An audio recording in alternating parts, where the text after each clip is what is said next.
He said Tiny took Mommy, and Mommy's never coming home. Hello, true crimerers. This is the case of Holly Notestine. Viewer discretion is advised.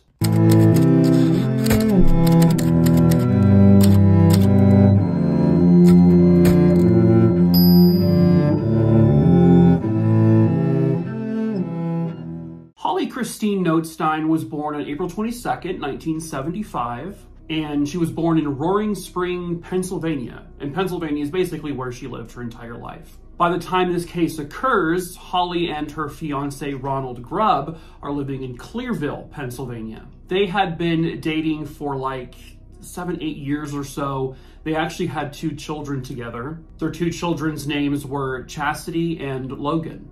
They lived on this really big like farm property where pretty much the closest neighbor was really far away.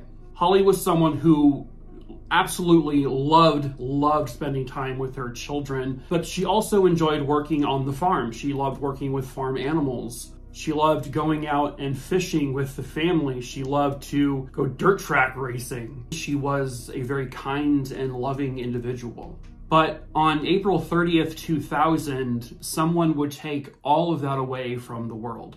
Ronald Grubb would come home from work, and right as he pulls up, their son, 4-year-old Logan, comes running out to him in a panic and screaming that Mommy's gone, Mommy's never coming home. Somebody took Mommy. And what he described was that someone had literally kidnapped Holly Notestine from the front of their property, from the front of their trailer. So the police are called immediately, and when they arrive, they interview Logan, and he tells them that it was a big, fat man with a beard. He had white sideburns. He then mumbled under his breath that it was Tiny who did it. Tiny took Mommy, and Tiny will never bring Mommy home again. And the officer looks at Ronald and is like, who the hell is Tiny?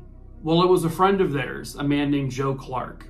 A man who damn near accurately fit the description of exactly what Logan described the man looked like. But at first, Ronald Grubb was like, there's no way that Tiny did this.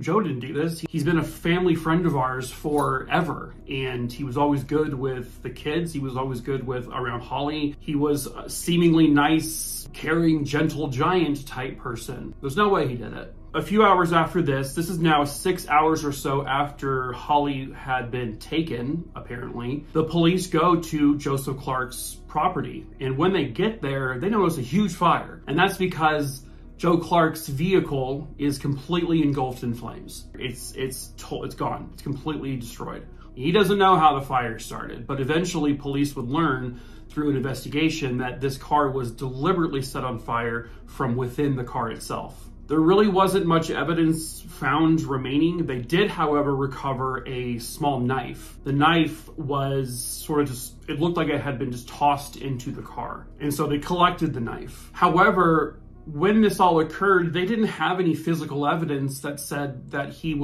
did anything to Holly. First and foremost, they didn't know where Holly was. Holly was still missing. And so they can't like arrest or charge Joe Clark for murder because they don't even know if Holly's dead. And so the case basically goes cold.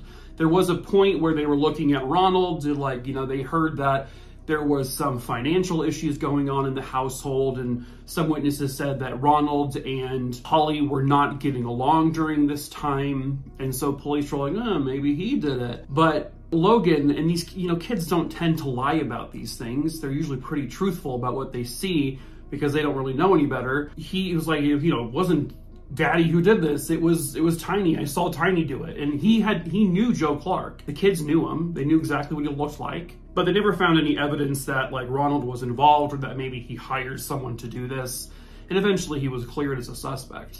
About 4 years or so after Holly's disappearance, there are some people who have stumbled really, really deep into the woods. This was beyond a section that they had searched prior because they conducted some pretty lengthy and detailed searches looking for Holly back in 2000, but they hadn't gone out this far. And when these 2 individuals were out there, they found a skeleton, and this was a human skeleton. So police were called, they arrived. The skeletal remains there was clothing next to the remains, and it was the exact outfit that Holly was described as last being seen in.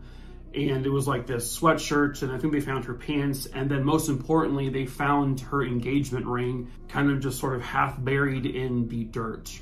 And then eventually with dental records, they were able to confirm that these were in fact the remains of Holly Notestine.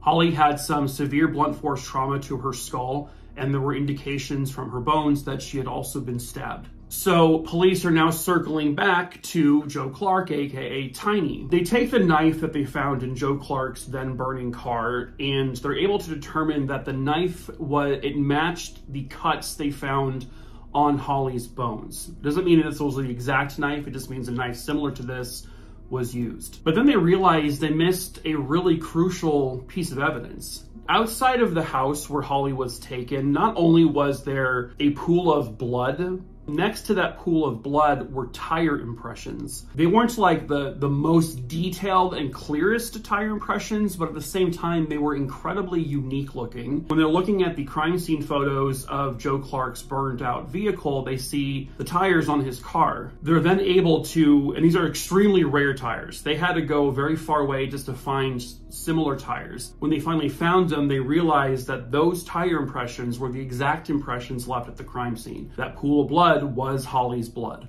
So they know that it was Joe Clark's vehicle at the scene, which was important because Joe Clark, when questioned, said he had not been to their property, not only that day, but not for like a couple of days. And so the tire impressions were fresh, meaning he lied, meaning his car was there. As they're doing all of this, because they have now arrested him and charged him with the murder, but now another inmate, a completely unrelated man, comes forward to say he was the one to kill Holly Notestine. For whatever reason, this random guy decided to confess to it. He was a career criminal. He was actually serving time at this point for armed robbery, and they bring him in for questioning, and they ask him to recount what he did. He gets virtually every detail of the murder wrong. He gets the location wrong. He gets everything wrong. And then they interviewed the man's girlfriend at that time, and she said he could not have done it because he was with me the night that this Holly person was taken. And so they quickly determined he was not the guy. This guy was just lying. Armed with the evidence with like the knife, armed with the tire impression information, they determined that the likelihood is that Joseph Clark tried to make a pass at Holly. He may have made sexual advances at her, but she continually rejected him. And so he finally said, well, I'm gonna take you away then. And then he kidnapped her. He may have sexually assaulted her, but no one really knows. And then he killed her and left her body out in the woods. His first trial ends in a hung jury, therefore a mistrial is declared. Then they go to trial a second time. This time, he is found guilty of Holly Notestine's murder. Joseph Tiny Clark was then sentenced to life in prison without the possibility of parole.